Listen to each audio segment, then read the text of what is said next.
You can't build a future you haven't imagined. In this episode, we're talking about designing your decade, creating the version that drives every decision you make about your health, your habits, and your nutrition. Because lasting change doesn't start with counting macros or cutting carbs. It starts with understanding where you're going and aligning your choices with the person you want to become.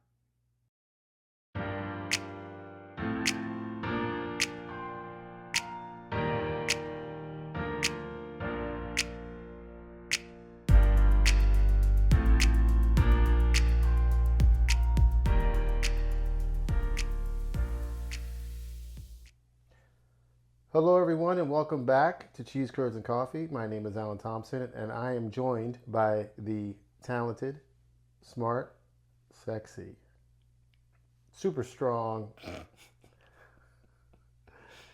and my wife, Katie Thompson, star of the show. How are you feeling today? Oh man, I'm sore today, but I feel good. The gym has been busy Yes. last couple of for this past week, and you've been working out pretty hard. Yeah. Trying to make my comeback. Don't call it a comeback. I'm working on it. So, welcome to episode number 10, Design the Decade, the Foundation of a Healthier Future. Super excited to talk about this. This is episode 10. And we finally got ourselves on YouTube. Yes. And, trying to figure this out while we have, you're running a business, I have a full-time job, and we're exercising and living our life and doing all the other things. So this has been a exciting journey. And I think it's appropriate that on episode number 10, we talk about A decade? a decade, 10 years from now. Was that intentional? It was a happy, what do you call a happy coincidence? Accident? Yeah. You All could right. have lied to us. We wouldn't have known the difference. By design, absolutely. Sometimes happy accidents happen when you're least expected. So, somebody tuning in right now might be asking the question. We're talking about the Success Framework Nutrition Edition course that we're launching. We're going to be talking about nutrition, and traditionally that starts with a conversation about macros and diets and all those things. But we're going to be talking about something different. So why are we starting a nutrition conversation with a discussion about vision, or the vision you have for yourself in the future, 10 years from now, as opposed to food or workouts? Yes. So we believe that you have to make this a lifestyle, right? This isn't a diet. If you listen to last episode, we touched on diet culture and how many diets I tried, failed. Go back and give it a listen. You will be entertained, to say the least. But it is so important to know where you're going. If you do not know where you're going, either A, you're going to fall off course, right? Because you don't actually know the path to get there. Or B, you're going to run out of energy. You're going to want some type of short-term, immediate gratification. And ultimately, if we are trying to make a lifestyle change, you must look into the future to identify what in the world does that look like for me? And what do I want it to look like, so that I know how rigorously I need to attack the thing today, or 4 months down the road, or 4 years down the road, because I'm trying to get to this version of myself 10 years ahead. That's so true. I mean, so I personally, and you know this about me, have been obsessed with this question of why we do the things that we do. And many moons ago, when I was rebuilding my life after rock bottom, I started asking the question, like, why do we make decisions for ourselves that aren't necessarily in our best interest, right? Especially our best long-term interest. And I stumbled across this theory in psychology called your future self. Fascinating. And it's really this idea that those who are more successful have a vision of their future self. And when you really dive deep, we're not going to do that now, but you can, in the course, we'll dive a lot deeper. And today we'll just touch on the concept. But when you really dive deep into like what that future version of yourself looks like, and get to understand what you want to feel like and move like and look like, and what you want your health to be like 10 years from now. Pick a number, 5 years, but we're picking 10 because 10 years, you can get a lot done in 10 years. 10 years from now, like, what does that person look like? Like, you're going to arrive there. And either you're going to arrive there healthy or not healthy. You're going to arrive there happy with what you see in the mirror or not happy with what you see in the mirror. It's like the idea of a vision board we've all heard, but like 10x that. Who are you today, and who do you want to be 10 years from now? So, funny story, and I don't know if Katie thought this was weird, but we did this forever ago, back at the early stages in our relationship. Where were we at in our relationship when we did this? Like physically? No, I mean, like, where what was were our we status? seating? Like, we were boyfriend, girlfriends? Oh, yeah. You hadn't proposed I yet. hadn't proposed yet, right? No. You must have thought I was out of my mind. You know what I thought to myself? This man is different than every man I have ever met in my entire life. And every other man that had come through my life didn't end well. So I thought maybe this is what I had been missing. So I forget the exact details, but I came across a book, I'm sure. I had read something about setting like this plan. And so Katie and I go out to lunch at Cheesecake Factory. And I hadn't planned anything. I mean, I think I brought my notebook or something, which I was apt to do back then. Yeah, not like a digital notebook like on his physical, phone, like an actual physical notebook. Like physical notebook. And I just asked her, like I asked you, like, where do you want to be 10 years from now? And let's map it out. Let's see what it looks like. And like I said, I had I had gone through a divorce, and I had to rebuild, and I had to rebuild financially. I had to rebuild health-wise, emotionally. I had to kind of, work through all these things that needed to be fixed. And I had found in you a person that was like, man, like this, like she's like pretty great. Yeah, I could see building a future with you, and I wanted to make sure that we were aligned with what that looked like. And I had never done that before. Not personally, or not with a partner? I hadn't done it personally, not in that detail. And I had never, obviously, then I'd never done it with a partner, especially, I would say, at the early stages of a relationship on some random Saturday at lunch, for sure. So, what did you think about that? At first, I was like, we're going real deep here, and this is still pretty early on, because timing-wise, I want to say that it was around the New Year time frame, because it was in preparation for, like, what are we going to accomplish for our New Year's resolution, if you can call it that. To the best of my recollection, not to cut you off, I think it was in like a November time frame, because I think we did our goal setting for the year later at like Starbucks or something. That's what jumps to mind. So we met in September. Yes.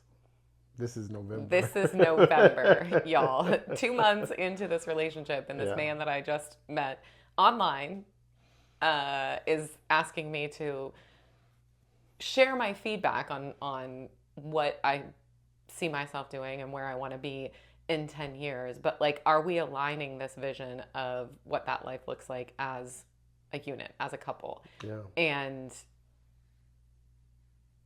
I think we've talked about it. I know I have in my social circles. I don't know if I've talked about it specifically on our podcast, but like day one, I knew it was you for me. Yeah. And cliche as you want it to be, like you checked all the boxes and then you actually looked the way that you described yourself, which had been a miss doing online dating for several others. So 2 months in, for me to, have this conversation and this deep connection of building a life together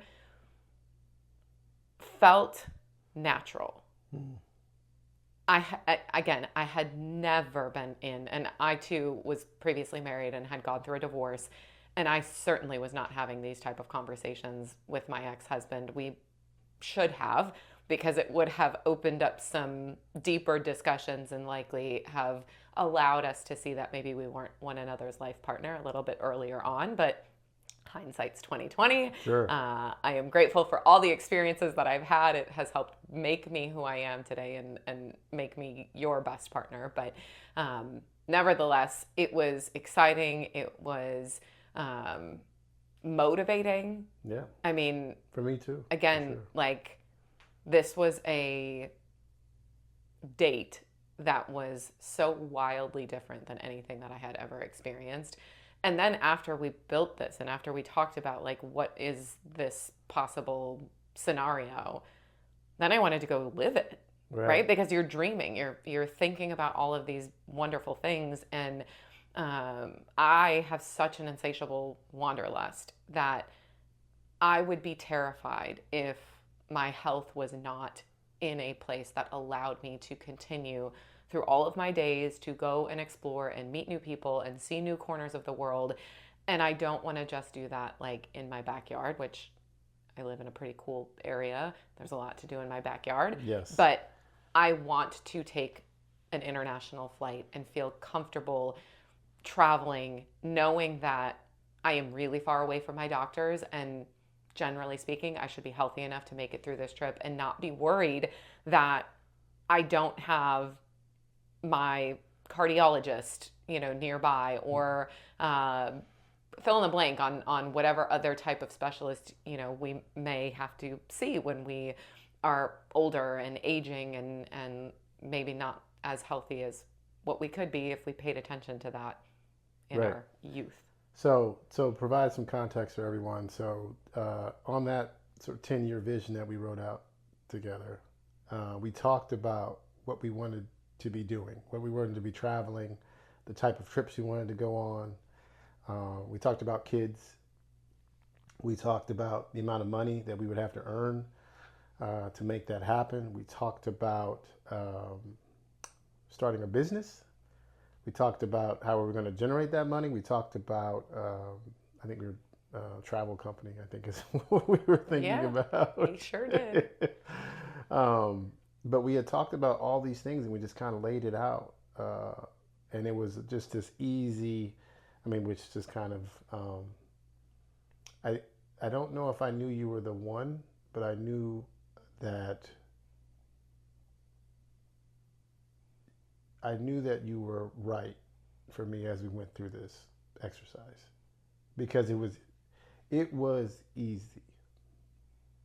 He didn't know I was the one because I told him I loved him and he didn't say it in return. Well, not that day, but that's a separate, somewhere in and around that time frame. Early, very early. But it was such an easy conversation to have, and we were vulnerable through it and honest and collaborative, and it just felt like the most natural thing to do. And why it's such a great tool and why it works so well for us is because now you start making decisions through the lens of trying to make that vision that you created a reality. And for me, and this is really, in retrospect, I can see this, right? Like for me before, it was always like, just what's the next job? Who's paying the most money? There wasn't necessarily a plan. I was just living on autopilot. Like I think I told you in conversations getting ready for this, like I wouldn't know what to do with my Saturday afternoons. Like it was just like throwaway time or recover from Friday night time, and Saturdays started taking shape and meaning, and now I had things to do on Saturday. Um, we're talking about health specifically. Um, both of my parents passed away in their 50s from my dad died from kidney failure because he had diabetes, led to kidney failure. But leading up to his death, he had a lot of health issues that would have prevented him from traveling and doing the things that we kind of laid out in our 10-year vision. And as a result, it was like, well, if I'm going to do that, if we're going to do that and live this life, I gotta get there. You know what I mean? And then when I get there, I gotta be able to move well and put the suitcase up in the bin on the airplane and climb the stairs and do the things and not be a burden on my family and all those types of things. So now it provides us this compass, this North Star, this direction that we want to go. And now we can start making decisions that are an investment towards that life that we want to live. And it worked out. Sure did.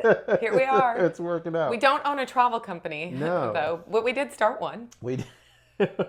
It was called Making Dragons. Yeah, and we pivoted. Yep. But yeah. We tried. We tried. And we're still learning. Yep. How this list of questions here. How has having that long-term vision that we made changed your approach to health? I mean, you 10 years ago, literally a different person from a health standpoint. Well, again, if you go back and listen to episode 9, you will hear about a bazillion crash diets that I went through and cleanses, and I did all the things because for me, it wasn't about creating a lifestyle. It was not about longevity and lasting success. It was a quick fix Band-Aid. I have an event coming up and I want to look great in whatever dress I'm going to wear, or I'm working in the spring break industry and I know for the next 2.5 to 4 months, I'm going to be in bikinis and there's going to be photos everywhere and I want to look a certain way and I want to feel a certain way, surrounded by beautiful, great looking, gorgeous people, right? So, totally different perspective for me now that this life that I live and the way that I exercise regularly and I eat well, relatively clean, and I celebrate food and adult beverages totally differently than I did 10 years ago, or even 5 years ago, as I was still trying to figure out, like, how do I do this? How do I continue to make this work? I am doing this for my life. I am doing this because I want to get the most out of every one of my days. And because I have that mindset, it isn't a crash diet. It's not I have to look great in this dress. Because to be honest with you, I want to look great in the dress every day. There you go. And I don't know when the next opportunity is that I might have to, wear something special. But whenever that is, I want to know that I can put it on and it's going to look great. Because I will feel great. I will feel strong.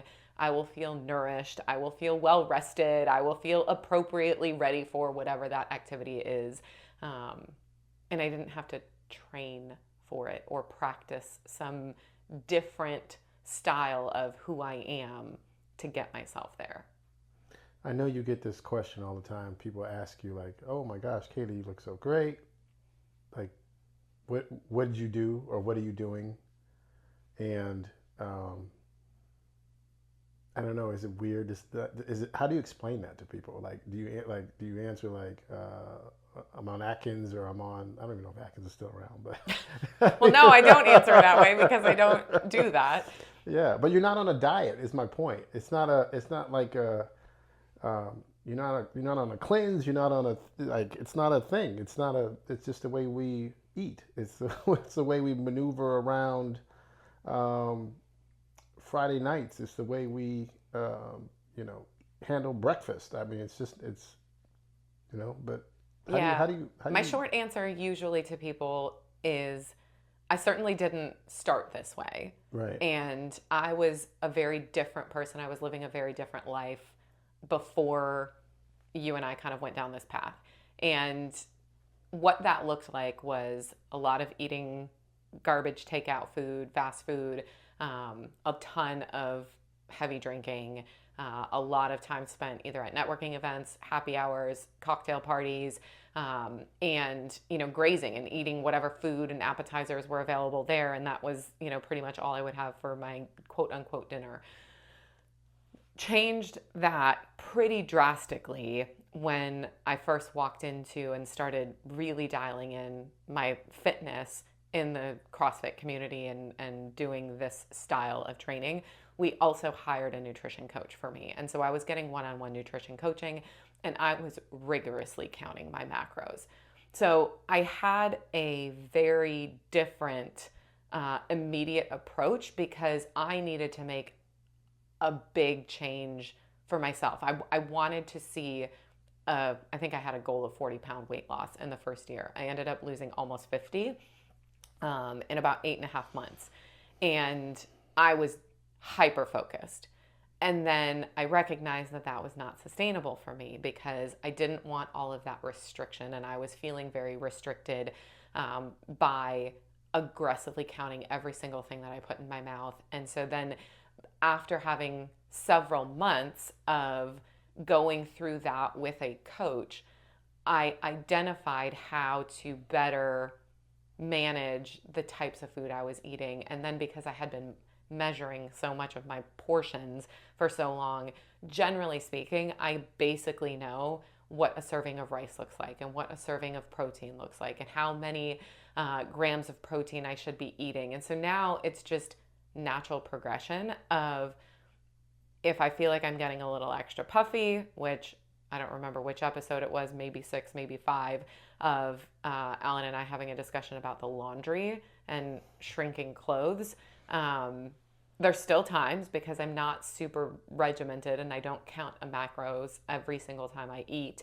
If I feel like I'm falling a little bit farther, into putting some extra weight on that I don't want, then I'll just go back and I'll just do a reset and I'll say, okay, what am I actually eating? And I'll start documenting what I'm eating and I'll make some adjustments. But it's so much easier now that I have built all of those habits. I know the routine. I know how to plug that in.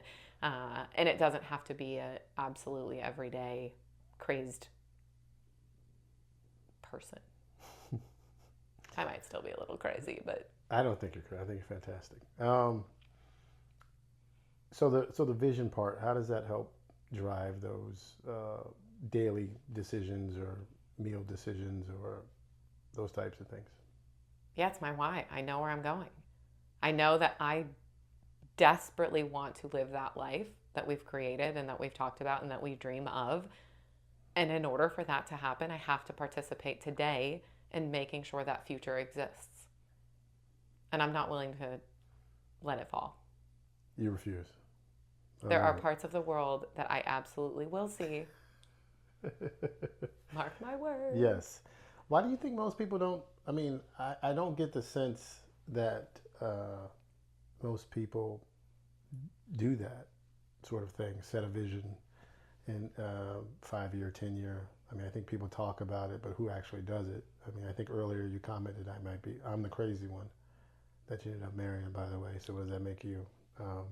I like crazy. Sidebar. But like, why? I mean, you'd never done anything like that. I mean, why not for you? I really think that it goes back to the number of people who fail at their New Year's resolutions year after year after year, right? We all get gung-ho and come January, it's like, I'm going to do all these things or I'm going to do this one thing. Right. And then we get 3 months down the road and we're like, well, I'm not really that close, so I'm just going to either change my goal or I'm not going to try to do it. Or we get to October and we're thinking, oh, we're really far away from that goal, so I'll just wait and do it again next year, right? Because we've only gone a year in advance. and then we didn't see the immediate result. And so now we're like, I'm fine not getting there, or I'm fine if I have to start over in 3 months. I'll just reset in January again next year, and I'll cruise for the next 3 months. Which, if you continue to press repeat every single year, you will have accomplished nothing. Yeah. But when you're looking out 5 years or you're looking out 10 years, that's a long time. So much life happens and so many things can change. You can change jobs, you can change careers, you can change life partners, you can learn so much personally, you can learn so much professionally. And when you go backwards and you've taken these little steps to get yourself closer to that, you can start to see the trend and you can start to see that growth happening and you can start to see the progress that you're making. And then you want to keep that momentum. Yeah. For me, it's celebrating all of those little wins that are getting me to the next, whatever moderately large goal looks like, to get to that big, hairy, audacious goal. Yeah, no, I think you're right. I mean, for me, I think I mentioned this earlier. I was just always, I mean, I'm trying to think like how far in advance I would plan things. Like the weekend, like I'm plan, you know what I mean? Like before we started doing this, prior to my divorce, before I made that sort of focus on trying to make my life better, get things in order, get my stuff figured out. I think maybe I planned for the weekend. Like it was always like firefighting, getting it through the week, getting through the month. Maybe the monthly from a financial standpoint. Do I have enough? Do I have enough money? Do I have enough money for the end of the month, or do I have more month than money type thing? But from what am I planning to do, and like what job am I going to take? I don't even know. It's scary to think about. But you mentioned I think Big Hairy Audacious Goal, which was a reference to one of those business books. I forget which one that we read together. And it's interesting. Like when you look at companies, this is how they operate. They operate like future focused, future oriented, and they're always looking at the 1-year plan, 3-year plan, 5-year plan. In a lot of cases, just the size of the company and the mechanisms that are required to make change happen. A year is nothing. No, a year is not enough. It's not. It's already baked. Like that cake's already done. Like you're looking a year out, everything's already been aligned, budgets have been made, people have been hired, investments have been, money has been spent, investments have been made. So that year is going to be whatever. And then you start talking about the following year. And I'm listening to a book right now called Deep Work, where the author lays out like all these stats on what he calls successful people. It's not high earners, but like super successful people. And they have this tendency to continuously be future focused. Like what's happening 5 years from now, 10 years from now, and am I taking the steps today to get to that place? And I'm not sure why I didn't do that, why you didn't do that, why more people don't do that. We're not taught that. It's not something that someone sits down and says, hey, you got to be future focused. Right. Well, it's possible if you're relating this to the corporate world. Yeah. Not every level of employee in a business is Sure. doing that Type scale yeah, of planning. That's fair. Right. Your C-suite level is Yeah. looking at your 10-year plan and your 5-year plan. Fair And point. your director level management is looking at your 1 to 2 year plan. And your managers are looking at your month and week. Yeah. And then your employees are That's fair. the soldiers that are out there doing the Yeah. work. And culturally, because society hasn't done this in our personal lives terribly well, we haven't been exposed to it. And then from the business hierarchy, a lot of people, maybe you're part of a C-suite position in your business and you have exposure to this and you've done this with a work environment, but the C-suite is much fewer people, No, right? you're You right. might be at a director level, you might be at management level, or you might be the grunt work employee that's just picking and packing. Yeah. No. And you know that you come in, you work your 8 hours, and you go home. And when you go home, you don't want to think about work. You don't, and unfortunately for some people, this sitting down and planning and figuring out what does life look like might feel like work. No, that's fair. I mean, my experience doing that in business wasn't until I was the COO of a company, and now I'm sitting in the boardroom with a bunch of people that are way wealthier than me, way more successful than me, and we're doing this planning, annual planning, 5-year plan. I was like, okay, this is how it's done. And you're right, you're 100% correct on that. I mean, you know, um, But you get to be the CEO and the COO and the CFO of your your life. life. Yeah, well said. So you sit at that table 100% of the time. You are always present, Yeah, which means you get to have that dream. You get to have that opportunity to plan and prepare and get yourself into that vision space yeah. to allow it to happen. Fair enough. So, um, we're talking more than a vision board here. We're talking level of detail, depth of understanding, making it tangible, vision for your future. And we've talked about businesses are successful. Successful businesses do this. Successful people do this. You and I did this, and it has worked out very well for us. And I can't imagine not doing this with you for the rest of the time that we have on this planet, right? So if you're a person listening to this and you're like, oh, I don't know what y'all talking about, like, where would you even start? If you had never done this before, where would you recommend someone starts? Such a great question. You can start small. You can identify what is something today that I can do that's going to help positively impact my future self. But you need to know what Sorry, the I future meant, self yeah, looks yeah, like. yeah, okay. So we will go into great detail in our success course, the nutrition edition that's launching on November 3rd. But if you are wanting to do something today, just think about what you will look like, what you will feel like, and what motivates you. 10 Like years from three now. things, 10 Yeah, years from now. What do you look like? What do you feel like? And what's motivating you?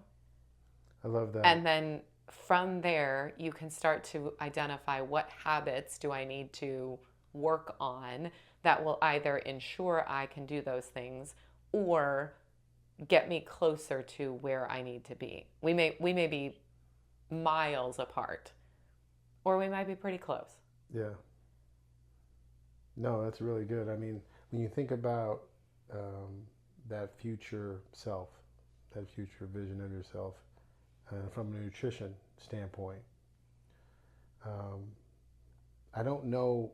I mean, people might, but when I think of my future self, he gets up in the morning and he is full of energy and he is well rested and he moves well and he's happy with what he sees in the mirror and his clothes fit him well and he's able to get through the day and he needs the energy to get through the day and on and on and on and on and on. And all of those things start with what I'm eating and what I'm putting into my body.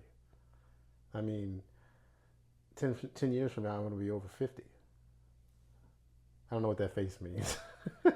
We don't like to tell people exactly how old we are. No, but I'm saying, like, it's just this reality that's like, you know, if things are out of whack now, I got to get them fixed because they're just going to get worse as I age. So I I have to do things, you have to do things that are in the best interest of that future self. Otherwise, we're going to show up 10 years from now and I won't be full of energy or I won't be have had a good night's sleep. I'll be wrestling with these uh, medical issues that are expensive to deal with. That's a burden on my family. That'll prevent me from going to Australia and Japan, Costa Rica, and all the other places. Now you're speaking my language.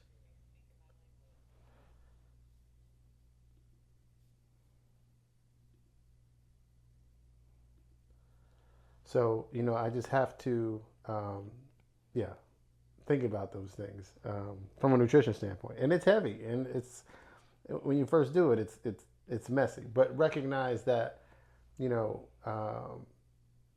we're gonna learn things. We learn things when we sat down and did this vision exercise. It changed, right? Because if you think about the person you were 10 years ago, that person knew a lot less, had a lot less experiences. And so it's okay to adjust the 10-year vision as you learn, grow, pivot, change. Uh, but the outlines, the contours will remain the same. So, um,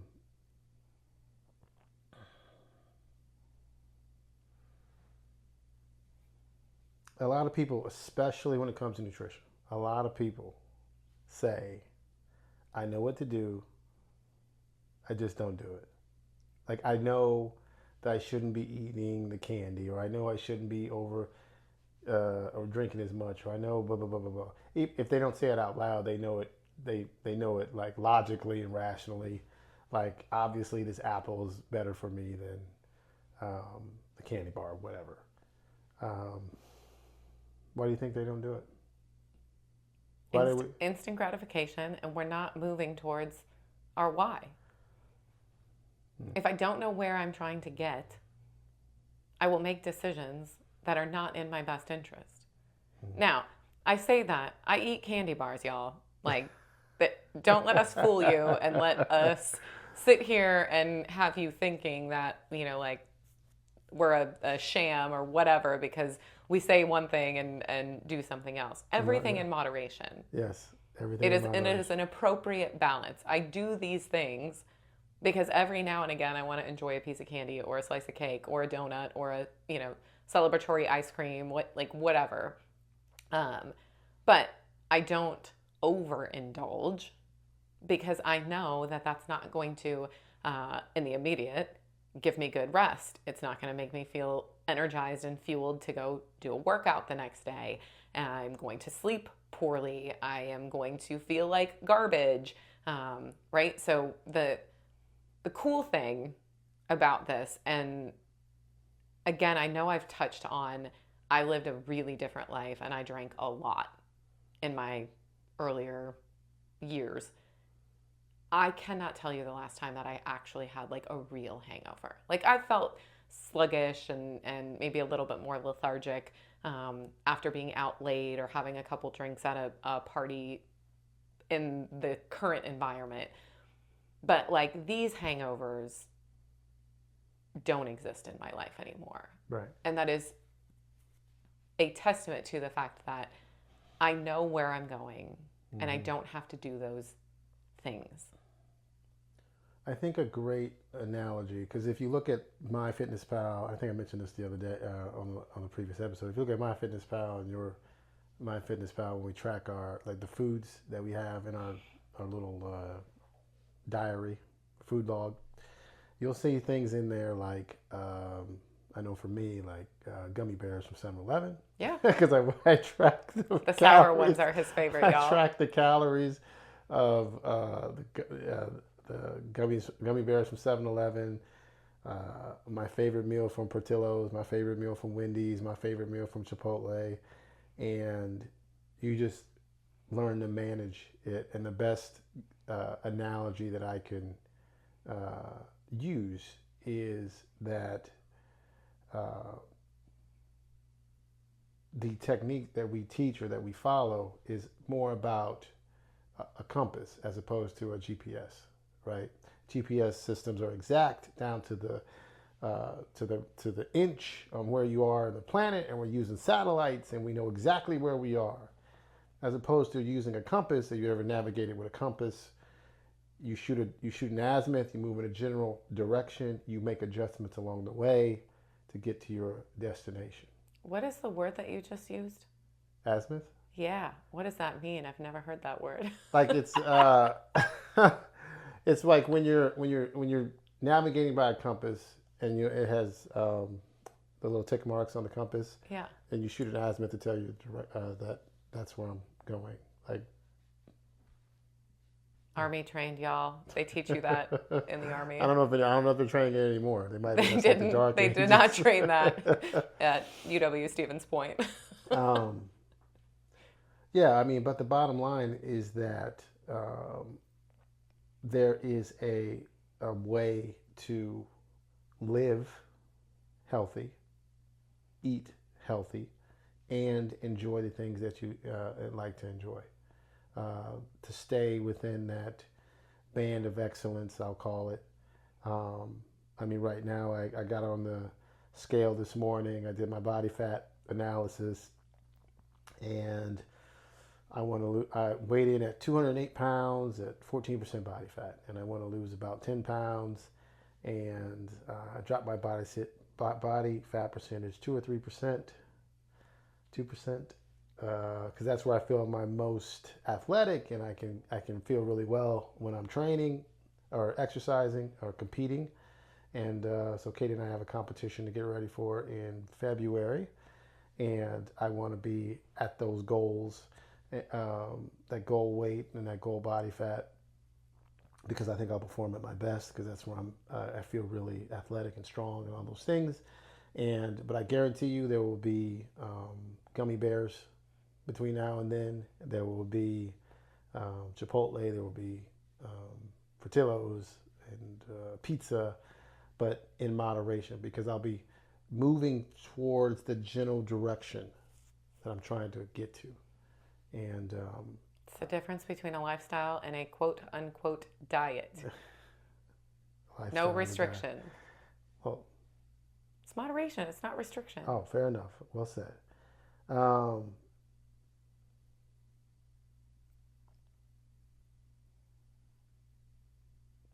So, I mean, just to get back on track, I think I took us off a tangent with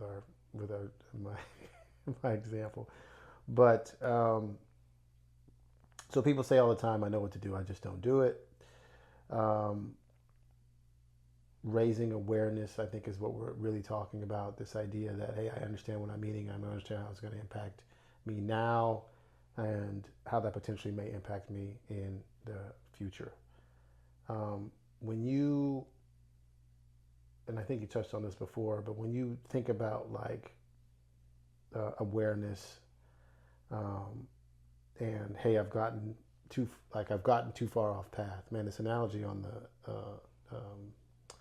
navigation I really like, but I've gotten too far off path. Like, what does that awareness look like for you? How do you know when to adjust, when to come back, when to move this, when to change that? Like, what does that look like for you? I can feel it, and I can see it. I can feel it in my clothes. I can feel it in my sleep. I can feel it in how I wake up and what my workouts feel like. Yeah. But I only experience that because this is normal for us. Like, I know what normal and baseline is, so I can then understand what abnormal feels like. Yeah.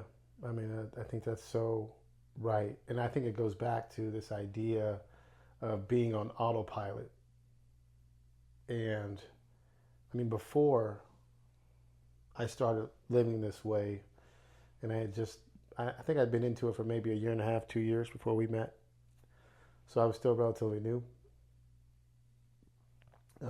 But like being intentional about what I'm putting into my body, as opposed to just being on autopilot, autopilot in a sense as if it didn't matter. Mm-hmm.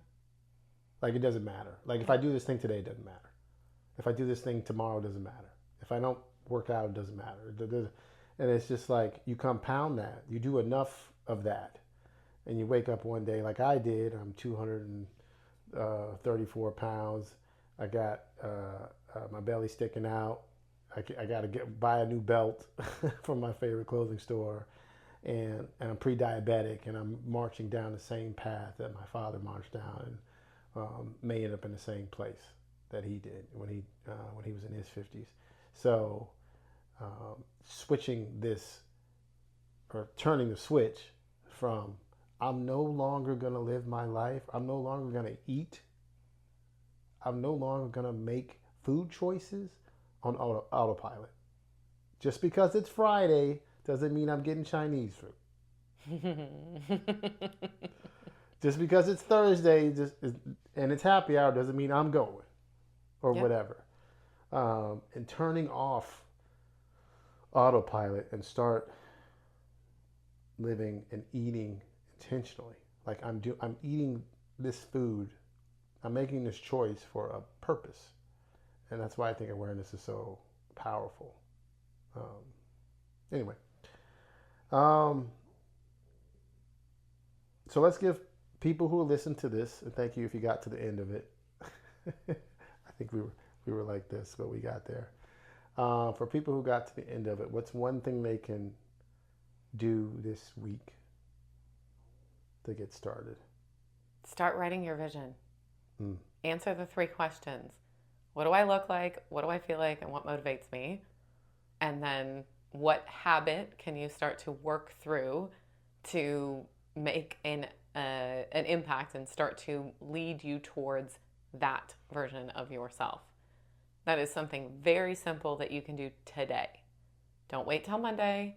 Do it today. Unless, of course, today is Monday. If you happen to be listening to this or watching it on Monday, then do it on a Monday. But stop this idea of I'm going to wait till Monday or I'm going to start next week. Do it today. And then sign up for our course. Drop a note in the comments. Send us a message. However you want to get in touch with us. We will have a link in our YouTube description so that you can go and see the course page information. But we will go a very, very, very deep dive into this 10-year vision exercise. It will be tremendously valuable if you put in the work and you put in the time.